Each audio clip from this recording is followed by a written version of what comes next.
মেরাজ কি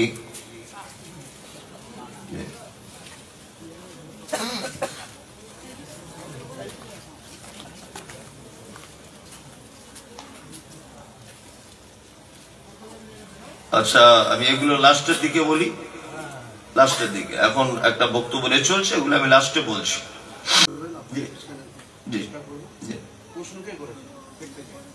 কে করেছে আমি তো কি করে বলবো, একজন করে চলে গেছে। জিজ্ঞেস করে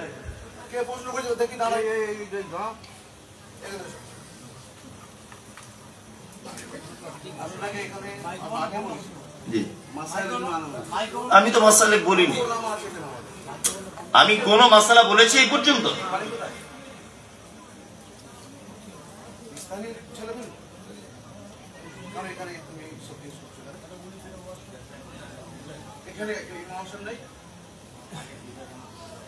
তারা বাদ দেন, যে ভুল স্বীকার করে নেয় তার আর কোনো কথা থাকে না, বাদ দেন। হ্যাঁ, বন্ধ করে দেন। আমি তো জানি না, আমাকে বলেছে আপনি বলেছিলেন, আমি সেটা বলেছি। আমি কোনো মাসলা বলিনি, বলেছি কোনো মাসলা বলেছি না। একদম জিজ্ঞেস করেছেন জি, তাহলে একজনে কেউ জিজ্ঞেস করেছেন, আমি সেটা বলে দিলাম। যাই হোক, আচ্ছা, আপনাদের তো মাটি দেওয়া যাবে না, কেন যাবে না? কোরআন হাদিস দিয়ে দলিল দিবেন। মিনহা খালাকনাকুম ওয়া ফিহা নুঈদুকুম ওয়া মিনহা নুখরিজুকুম তারাতান উখরা, একটি হাদিস আছে, তবে হাদিসটার সানাদ ঠিক নয়, দুর্বল সূত্রে বর্ণিত। এই জন্য আমি কোন এক বক্তব্যতে বলেছি, না আমি বলিনি, আমাকে আপনি জিজ্ঞেস করেছে তাই বলছি। এক মিনিট, আচ্ছা আচ্ছা আচ্ছা আচ্ছা আচ্ছা আচ্ছা, তাহলে আমি বাদ দিয়ে দিচ্ছি, সমস্যা নেই।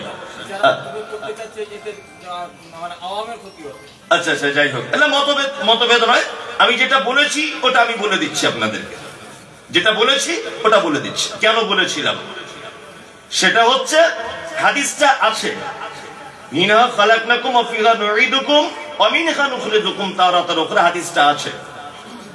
আমার যতটা জ্ঞান বুদ্ধি, যতটা তদন্ত করার ক্ষমতা হাদিস কোরআন দিয়ে, ততদূর পর্যন্ত আমি তদন্ত করে দেখেছি যে হাদিসটার সনদ ঠিক নয়, হাদিসটা দুর্বল পর্যায়ে। এই জন্য আমি বলেছি এই দোয়া বলে মাটি না দিয়ে কোন কাজ শুরু করতে গিয়ে বিসমিল্লাহ বলে শুরু করতে হয়, সেই হিসাবে বিসমিল্লাহ বলেই মাটি দেন, এটা ঠিক হবে। আমি একটা বক্তব্য এটা বলেছি, উনি এটা জানতে চেয়েছেন কেন, এটা আমি বলে দিলাম কেনটা।